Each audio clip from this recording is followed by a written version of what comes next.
ශ්‍රී ලංකා සුජීවා චන්දනී කළුආරච්චි.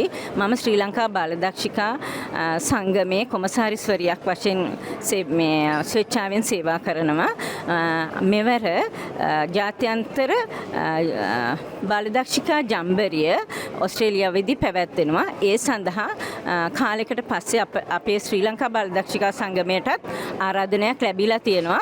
මේ මහඟු අවස්ථාවට ශ්‍රී ලංකා බාලදක්ෂිකා සංගමේ බාලදක්ෂිකාවන් 16 දෙනෙකුත් නායිකාවන් 2 දෙනෙකුත් සහභාගී වෙනවා. ඇත්තටම මේ අවස්ථාවේදී අපි එම ජාත්‍යන්තර ජම්බරියට සහභාගී වෙලා ලබන අත්දැකීම් සහ ක්‍රියාකාරකම් ඉගෙනුම් මේ සියල්ල කැටි කරගෙන අරගෙන ඇවිත් අපගේ ශ්‍රී ලංකා බාලදක්ෂිකාවන්ට බෙදා හදා ගන්න සූදානමින් තමයි මේ ගමන යන්නේ. ඉතාමත් සතුටින් මේ සඳහා අපට අවස්ථාව සැලසපු ඔස්ට්‍රේලියාවේ බාලදක්ෂිකා සංගමයටත් ශ්‍රී ලංකා බාලදක්ෂිකා සංගමයටත් නයින් අපිට උපකාර කරපු සියලුම දෙනාට ස්තුතිය පළ කරනවා.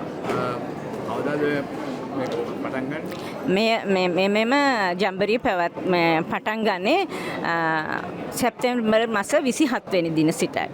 මගේ නම අනුශ්‍රී පෙතියගොඩ. මම නිරූපණය කරන්නේ ශ්‍රී ලංකා බාලදක්ෂිකා සංගමය. අද මම වගේම තව 15 දෙනෙක් මාත් එක්ක ඕස්ට්‍රේලියාවට යනවා.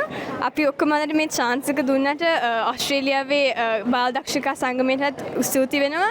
ඒ වගේම අපි මේ ලබා ගන්න ඔක්කොම අත්දැකීම් ලංකාවට ආවට පස්සේ ආයෙමත් අපේ වගේම තව ඉන්න පොඩි නංගිලා මල්ලාට බෙදා ගන්න කියලා හොඳට පුළුවන් වෙන කියලා මම ප්‍රාර්ථනා කරනවා.